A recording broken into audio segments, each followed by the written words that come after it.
Hello and welcome to Nua Talk. This is a new webcast for business leaders with business leaders. My name is Mark McDermott, and over the course of this series, I'll be introducing you to some really interesting guests who all share one trait, and that's that they have a growth mindset. For those of you not from Ireland, the word Nua means new.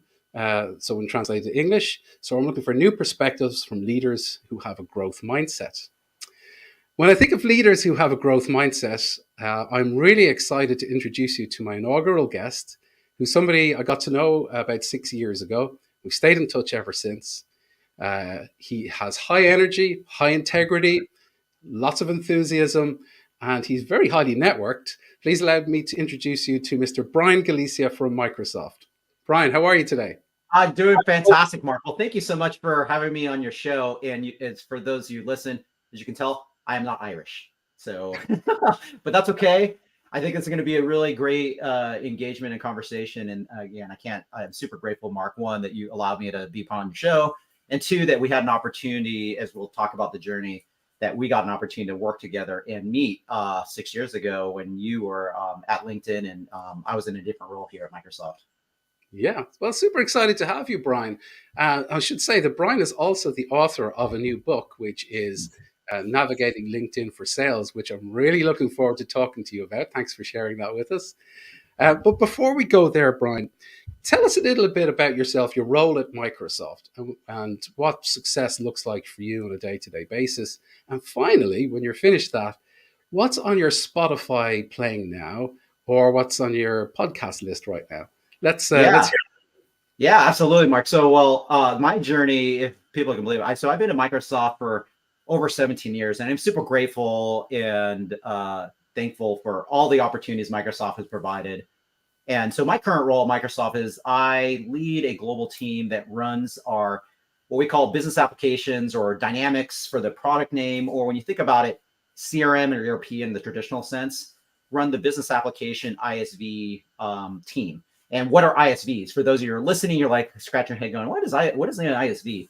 Imagine software companies that partner with us. They have a solution or what I call intellectual property that works super closely with our solutions, in this case, Dynamics in the Microsoft Cloud, to drive joint value to end customers. And so it's an amazing opportunity because I get involved with so many partner conversations on how we can jointly drive partnerships together to drive mutual outcomes for our joint end customers.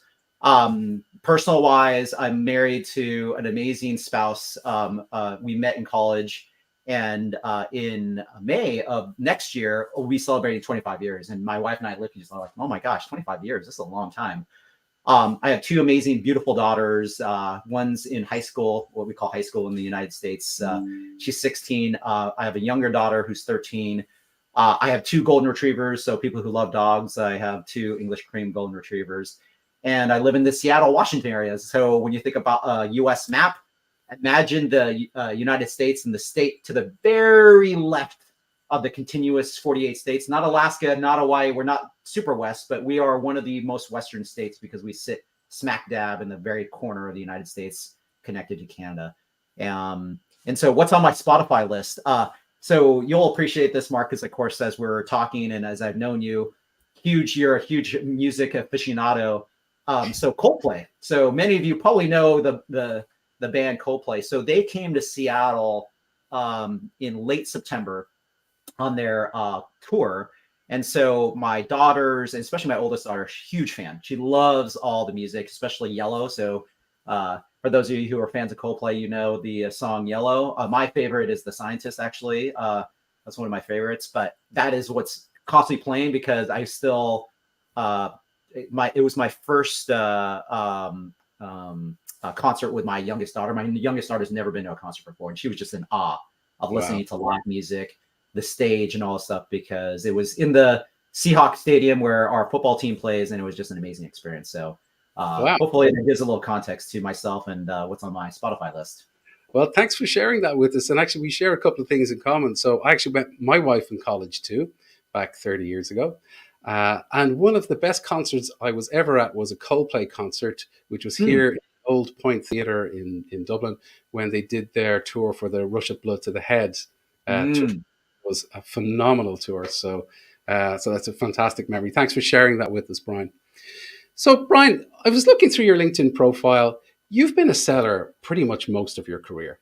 And one thing that always fascinates me about sellers is I always ask them, how did you end up working in sales? Was this something that was premeditated or did you fall into it? What happened? Yeah. So, gosh, let me date myself. So, when I was back in college and I had my first internship, it was a software company, very small. It grew, but at the end of the day, my first job was in testing. And so, you can imagine for anyone in the software industry, testing is such an important aspect of the product lifecycle because if there are bugs in it or issues, you got to find it. And so I got my experience there. And then when I graduated, they offered me a job because I, fortunately enough, was good enough at what I was doing in college. And so it was a small company because it was owned by a husband and wife. And the person said, "Hey, you know what? Why don't we put you in support?" And for any of you who have been in technical support, it is one of the best places to hone your skills on customer conversations because when people call in support, especially in a software company, they're angry or there's something broken or something's happening and you have to quickly assess what's going on, what needs to happen, what needs to change. And so while it was challenging at sometimes, it really made me appreciate customer engagement, customer experience. And so as I was evaluating, like, wait, what could I do next? Because I'm one of those people that just always look to say, okay, I enjoy what I'm doing, but there's other opportunities. What could I be exploring? Where can I network and have conversations? And so I started to observe the team that did quote unquote pre-sales. And so for those of you know who what a pre-sales or technical sales resource looks like, they're the people in a selling cycle that help to make and realize, and especially in the software industry, what does that product do that actually can drive the value that they're expecting to happen? Because the seller does that job to create that vision. But the one thing is any good seller will appreciate, they say their success is very hinged on the pre-sales team that they're supported with. So I raised my hand and said, hey, you know what? While I love support, I want to be more customer facing in a sense of driving value to people who know what they are expecting, or they don't realize the value until you show them what that is. And so they're like, oh, well, you've never done it before, but you know what? Hey, we'll give you a shot. And so I started to do that. And they're like, oh my gosh, this guy's pretty good about engaging the customer experience and not talking about product features, but actually talking about the why. Like meaning, what's the value? And of course, showing hey the possibilities of it. But at the end of the day, it's not the feature or function that people care about per se. It's more of, can this thing solve a business problem? And so that's what started the journey, Mark. And then I got over time just amazing opportunities from really good managers, mentors, sponsors. So for those executives or people listening on the phone, you can never get an opportunity to move to your next stage in your career unless you have an amazing network, which of course we'll talk about LinkedIn. So in sales, that's kind of my journey. And for those of you who get a chance to look at my LinkedIn profile, you'll see the amazing journey I've had, which also has led me into working at Microsoft. And at Microsoft, it just had the amazing experience in one company to reinvent myself, to take on different roles, different experiences, etc. And to your point, Mark, a lot of it is around sales. And I'm passionate about being able to have conversations with people, build that trust, build that relationship so that it's durable over time. And this is a testament, Mark. Like we worked together while at LinkedIn and Microsoft, and we've just always stayed in touch on the conversation because the commonalities, our passions, our interests are still aligned, and we can still, without talking to each other, we still stay connected because we're connected on LinkedIn. We see what I see what you post, you see what I post, and so when something comes up that's relevant, of course, what happens? I either reach out to you or you reach out to me over LinkedIn message, and we can maintain and continue that conversation. Yeah, absolutely. That's a fascinating journey starting in support where you probably had to fix the mess that some of the salespeople made. So right. you have perspective, right? You know, it's not over promise, under deliver. But yeah, you're right. I mean, I was coaching a leader there recently, just a couple of weeks ago, and she was cynical about LinkedIn. She was like, "Well, what's on there that's really of interest to me? I kind of get why I should do it, but there's nothing on there of interest to me." But as we started to get to chat a bit, she was very passionate about the topic of diversity. And then I shared with her a couple of articles about that particular topic. And then all of a sudden she's like, "Oh, this is amazing. I can start to shape my feed." Um, so sometimes there's that kind of education piece or that coaching aspect to using the platform, and for having these kind of relationships like the ones that you and I have today. So LinkedIn is celebrating its 20th anniversary Mm. this year. So I think it was May 2003. Reid Hoffman was in his living room and started LinkedIn, and it's gone through an enormous journey. Do you remember when you first came across LinkedIn, and what was it about it that caught your attention, Brian? Yeah, absolutely, Mark. Gosh, I remember there was some in early 2000 when LinkedIn was founded. I wasn't one of the first, I think, 100 people, but I was probably in the first maybe thousands of batches of people that signed up for it. And what caught my attention was this article that talked about professional networking. And you can imagine back in the day, and again, we're probably dating ourselves, the one place that I remember as kind of a networking scenario solution. This is even before Facebook was a scenario called MySpace. For anyone remember that company that existed, that was one of the kind of early stages of digital connections, but it wasn't really in a professional network. It was just like around different topics, including music. And so what attracted me was, oh, this is an opportunity to actually create durable connections in a professional standpoint using a platform. And Mm. so I remember when I first logged in, of course, it prompts that, hey, would you like to invite your colleagues to join in? Because, of course, the whole value of the platform is it can't just be one person. It has to be many people that share common interest of something where you can engage and connect. And so I sent it to everyone. I wasn't working at Microsoft at the time. I was working at another software vendor that provided travel scenarios and solutions.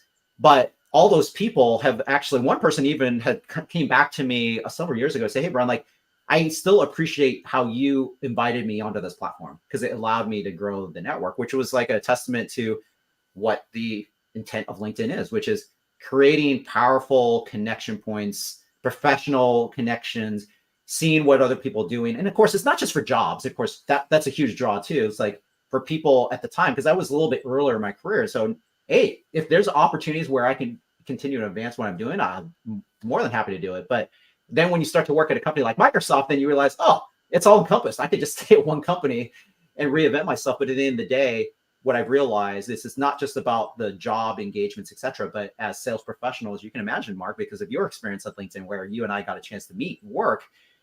If you're we're all sellers. I would just say, even if you don't have sales in your title, you have to sell your idea. You have to sell yourself. You have to sell your personal brand. And so what a great way to do that on LinkedIn in either extroverted or introverted way. And we talked about a little bit, Mark, as we've gotten to know each other. It's a great opportunity to utilize that platform to allow your own brand, not just where you work, but just in general to really shine, because then people get attracted to you and go, huh, I should probably have a conversation with Mark because it seems like he's an authority on sales, marketing, executive leadership, transformation. And those conversations can lead either to nothing or they can lead to something. And that's what you want. You just want to have an opportunity to where you always have the opportunity to network with relevant people that you can.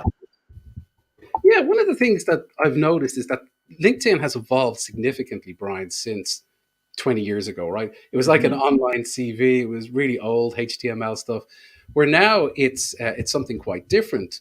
In the media, there's been some stories that I'm just sharing some of the visuals here that talks about LinkedIn being cool and somehow starting to rise above the rest. What's your perspective on what's going on there? There's even Gary Vaynerchuk who's talking about expletive rants. But what's your take on this? Yeah, I mean, because there's so many options and alternatives out there. I mean, you name it, from what was formerly Twitter to X to Instagram to Facebook. Oh, Meta. I need to get Facebook out of my head. Meta to Snapchat that my daughter, both my daughters are super engaged with. But I think what's really attractive about LinkedIn is that it is that ability for the most part to create those professional connections. And I think the thing that's evolved too, because I remember when it really started out when people started to post some personal things on LinkedIn. I think there's that balance that ends up happening and people go, whoa, why are you posting something that's so personal? I'm like, well, I think at the end of the day, I always treat it as when you and I, if we were in a Dublin pub and having a conversation, Mark, it would not just be about work. I would hope not, because then the authentic conversation is you're getting to know someone on a human basis. I mean, not that personal until you like really build that trust and you want to be totally out there because there's so many random people that exist. Yeah. But in general, like you want to share what your own personal brand, what your story is, etc. And I think that's the amazing thing that draws people to LinkedIn is because one, I think the number one thing that I love about when I got to know LinkedIn as a company through you and through many of your colleagues at the time, the number one focus is members first. And that always ingrained in my head because at the end of the day, trust is hugely valuable because you can imagine there's been other companies on the platform that are doing social type of stuff and they have not focused on trust because either data breaches or they're selling the content. And that's not what LinkedIn's all about. LinkedIn is member first, which is they want to make sure that whatever you put in there, it's going to be secure. It's going to have the privacy set up so that if you choose not to do certain things, it's not going to overwrite those certain things to go do that. And then it gives the opportunity for the person, the member, to actually make those connections regardless of their background or their focus. Because you can imagine we're in software. So of course, the affinity of what we talk about is software oriented, but there's so many connection points that people talk about because of what they're doing, financial related, or maybe it's something that's helping someone achieve some professional goal. That is what's amazing about the platform. And I think that's why it's really taken off. And I don't know what the stats are now, but I'm pretty confident. I think I've seen that we're getting close to 1 billion members. Yeah, 930 million is the last. Yeah, 930 million. Yeah. Yeah. You're spot on. You know, when I joined LinkedIn, I actually came from Microsoft, right? And there was quite a significant cultural shift. I went from being one of the youngest people to being one of the oldest people. I was a village elder all of a sudden. But the whole notion of members first, and what they mean by that is, because I didn't know what it really meant. It meant the folks like you and I who have free LinkedIn accounts, they come first. It wasn't the revenue comes first or a customer comes first or, you know, a slick operation comes first. It was like, no, the members who create the value, they come first. And I think it's like planting a seed.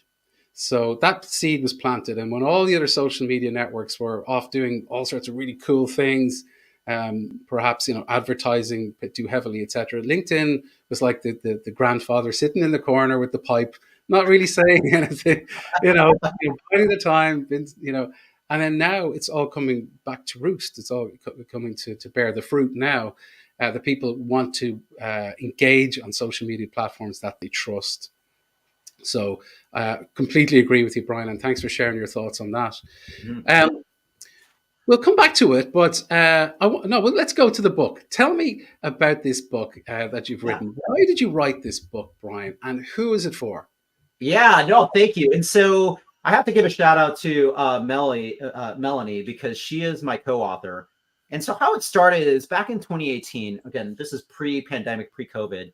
I had read another one of her books, and I got because what I like to do is I like to follow people on their authority, people that are doing really interesting things, and also areas that I want to improve on. Of course, when people look at my profile, like, "Oh, Brian, you're really good at LinkedIn," I'm like, "I am," but there's a lot for me to learn. I always have a growth mindset to go, man, there's other people doing even better stuff, and I want to pay attention to what they're doing and maybe take those best practices and incorporate what I'm doing. So Melanie, who is an author based in the Netherlands, she's Canadian, but I reached out to her on, and again, when you think about LinkedIn, I just reached out on LinkedIn and said, "Hey, you know what, Melanie, I've been following all this amazing stuff you're doing.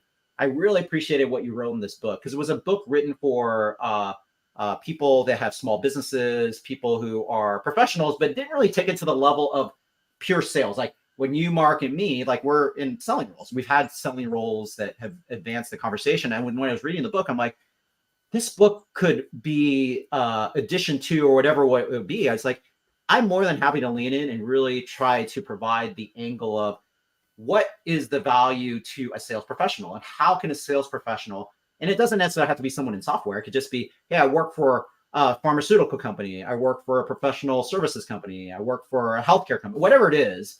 And you're trying to sell the service or product to your buyer. How do you maximize the value of LinkedIn? And that's what it's written for. And so even in my role in partners, I would say, again, shout out to people in partner roles. Partner roles can also benefit from this because they're trying to sell the value of partnerships to another company, whether it be software integrator or, like I mentioned, the independent software vendor, an ISV. So the book itself provides some of those capabilities that Melanie talked about in her other book, but it goes much broader and bigger on other things that are really relevant for sales. And in particular, and you know this super well, Mark, with LinkedIn, people think, oh, LinkedIn, and you get on, you get the free scenarios and solutions. And don't get me wrong, there's a lot of amazing things you can do with free LinkedIn. However, if you're a sales professional, especially in a bigger organization, and they invest in Sales Navigator, wow, that is transformational, because the Sales Navigator is LinkedIn for sales professionals. If you're a sales professional driving conversations with potential buyers and you're not taking advantage of Sales Navigator, it's a travesty. I will just say it's like you're missing out on an amazing tool. And granted, I want to reinforce that it is a tool. And it'd be like if you bring the wrong tool to do the wrong work, it's not going to do anything for you. But if you use the right tool and you use it in the right way and you know how to maximize the value of it, things start to get unlocked and you start to get some scenarios. So in the book, we really cover off on many different things, starting from the importance of, like, before we go into anything, the number one thing I always tell sales professionals or even executives or anyone who reaches out to me to learn more, I always tell people the first thing you have to do is you have to look at your LinkedIn profile and ensure it's resource friendly, not resume focused, unless you're looking for a job. So don't get me wrong. If you're a job hunter or you're looking for a job, you definitely want to have it written to be finding a job. But if you're a person established and you're really trying to just say, hey, I'm just trying to have conversations with people to sell my product or service, it has to be resource oriented, because at the end of the day, it's like your website 24/7. When someone types in Mark McDermott, they're going to go, oh, I don't know him. They're going to go to your website, but guess what? They're also going to go into LinkedIn, type in your name and go, what do I see? And more often than not, sellers, and I was guilty of it too, sellers put in all these things that they've won, accolades, all these selling awards. But when you realize it, what does the buyer see? All the buyer sees is like, it's a seller. It's someone that's just trying to sell me something to meet a quota. Yeah. So like what buyer wants to buy from somebody that has on the resume, I smashed my target year in, year out, 134% last year, 156, went to club. It's like, I don't want to buy from that guy. Yeah, no, exactly, Mark. So anyway, we cover so many topics on the book, and I would appreciate if people are just interested, you can again go to pull up your phone right now, open up that QR code, it takes you directly to Amazon. And granted, it is the US based one, so you might have to, if you're based in Europe or you're based in Asia, the Amazon site is going to be slightly different, but it's basically a book that I feel very proud of. I'm super grateful that I had an opportunity to co-author it, and welcome feedback. So if anyone who has picked up the book, shoot me a note. We welcome the thoughts, feedback, and even review. And thanks, Rob, for joining. And again, another example of LinkedIn. And so I've never personally met Rob, but Rob has engaged in my content. I started to look at what he does, and he does an amazing job, for example, of sharing value to our partner ecosystem. And even though we've never met, the engagement that LinkedIn provides to give us those opportunities so that we can amplify work that I think it might be relevant to my network, I engage on his content, and he does the same thing. And so this is a testament, and he joined, didn't even realize he would join this thing, but that's the value of LinkedIn. You create a community, of people, in the same tribe as you, right? So, and it's international. Like you're in Seattle, Washington. I'm in Dublin in Ireland, and here we are talking. So it really does work. So listen, if anyone else has more questions, they'd like to direct them to Brian or I, please do shoot them in and we'll answer them for sure. Another plug for you, Brian, you have a weekly news, is it weekly? Your Friday weekly newsletter. That's right. Yeah. And, I was reading today's issue, and one of the first things you talk about when it comes to Sales Navigator and having a digital presence, you talk about create a compelling presence that captivates potential buyers. So what I'm going to do now is I'm going to bring up your profile and some of the content that you've been sharing over the years. So there's going to be a bit of a flashback for you. Oh my gosh. Yeah. And tell me about what you're thinking when your content is prolific, Brian. Tell us, what are we looking at here? Yeah, so you're looking at my journey, and it's funny because Mark and I were talking about this a little bit during the pre-show. Like this picture right now, oh my gosh, that's a flashback, because that you could see that was like 2019, and the learning journey that I've taken over time, or you're going to see this one, that was 3 years ago.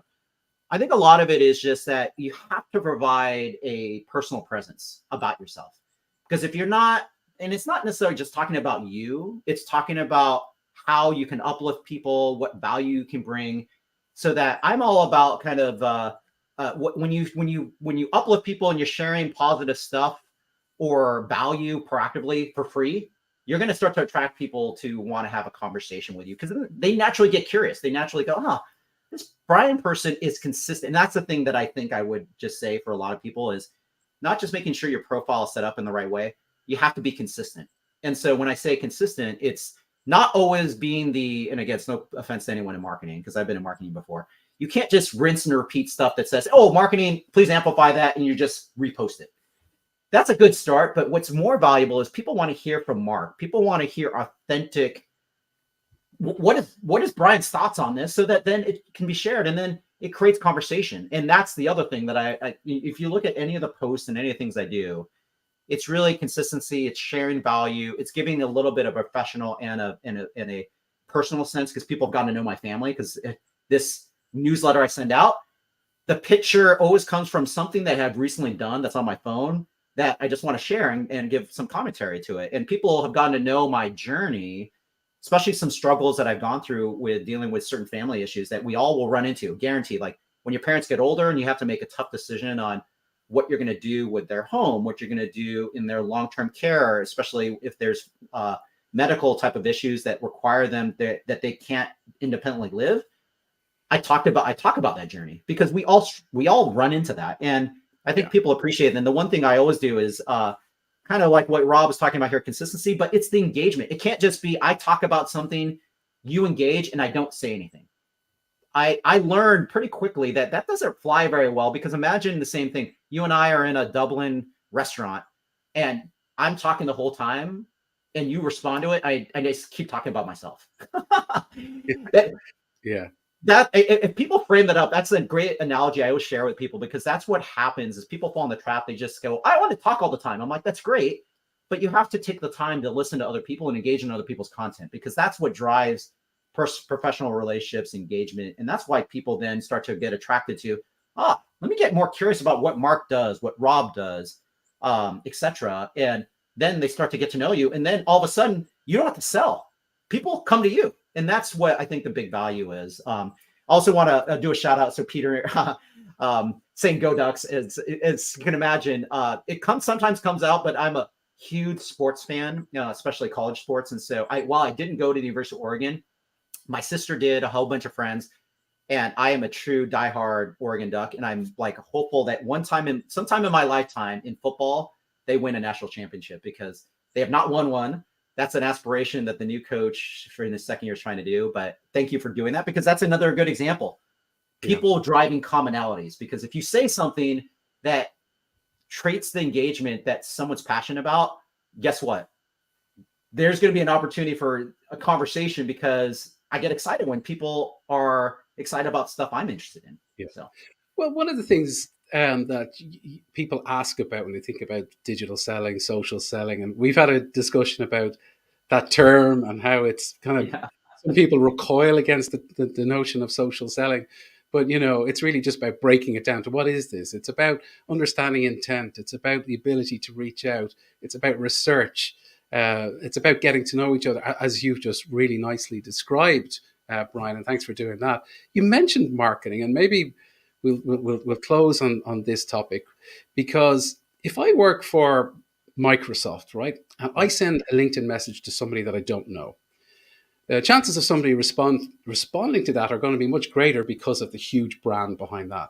Mm-hmm. Whereas if I work for a smaller company that don't have that brand established just quite yet, they're not going to get that same sort of response. And this is where marketing comes in and where sales and marketing can work really cleverly together. And I know you talk about this a little bit in your book, so I'd love to hear your thoughts on that as well, Brian. Yeah, absolutely, Mark. I think a lot of it comes out, even with Microsoft, when we reach out, if it's not relevant, you get zero response too, because even having a big brand doesn't always mean that you're going to get results. And I always say that a little bit, we touch upon the book, and you'll hear the term account-based marketing, ABM.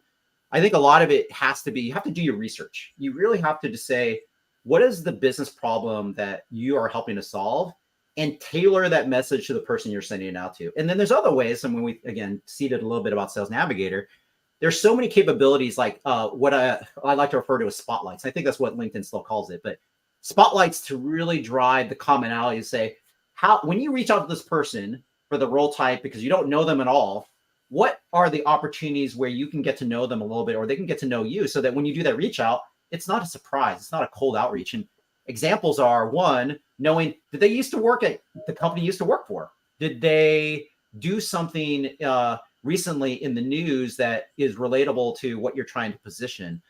Is there someone in it, and this is the best part, is there someone in your network or in your company's network that knows that person? That then you can draft something up and have them send it out on your behalf to say, hey, you know what? Here's why I'm reaching out and the value this brings. And that's the critical thing. It can't just be, hey, I work for Microsoft and I'd like to talk to you about partnerships. Ugh. And you wouldn't respond to that at all. Like, why? And it's the same thing when people react to me. But if you said, hey, Brian, like, I love the organ. I'm just giving an example, but if it was some commonality, or say, hey, you know what? And don't just randomly, if you don't know Mark and name it, and you also don't want to do that, but you want to do it in the context like, hey, I've been following you. I really appreciate the thought leadership you're doing. This thing that you just posted, it's resonated with me. I think there's an opportunity where we can add value, and here's why. Here's an example of where we've done it. If you're open to a conversation, I would love to stay connected and share with you what my thoughts are. That is a much different approach than, and I'll guilty. I mean, I was guilty of it too. You send a broad outreach because marketing says, send this note to all your customers in a blank email and see what happens. Yeah. Some sellers are good at that because they're naturally able to go navigate, but man, that is such a hard, especially now in a digital age, it's really hard to do that. So hopefully that, I know we're a little over time, but that hopefully gives a little bit of color and flavoring, Mark, that addresses that question. I think that's a beautiful way to message to finish up on. It's really about relevance and tailoring your message based on the person you're reaching out to. And so mass sending out of in-mails or emails really, isn't the way to go, and it could even be damaging to the brand. That's right. Yeah. So listen, that's a lovely way to finish up and conclude today's broadcast. Brian, thank you so much for taking the time to speak to us today. Let's have one quick last look at your book, Navigating LinkedIn for Sales. I see it's free today on Amazon. Is that right? Download your well, it used to be. So last week, and I apologize, and I probably shouldn't have given you a newer one. It was, the digital copy was free. Now you actually have to pay for it unless you're part of the Amazon book subscription. But if you're interested in it, I would appreciate there's some initial free stuff that you can read a little bit about it to tease out what the value is. But I encourage people to look at it. And I also encourage you, if for those of you who come across this, if you don't know Mark, it's the same thing too. Like, Mark is an amazing executive coach that focuses on sales, marketing, and even this LinkedIn transformation to show executives and leadership the value of what this can bring. And a little bit, we tease about a little bit in this conversation, but also take the opportunity to learn a little bit about Mark as well. Brilliant. And yeah, feel free to follow Brian and myself on LinkedIn. But with that, I think we shall bring this to a close. Thanks again, Brian. I'd like to thank you. I'd like to thank everyone who has been watching live. I'd also like to thank anyone who's watching this on replay. So it's Friday evening here, so hope you enjoyed it. Continue the growth mindset, and we'll see you again. Thanks again, Mark.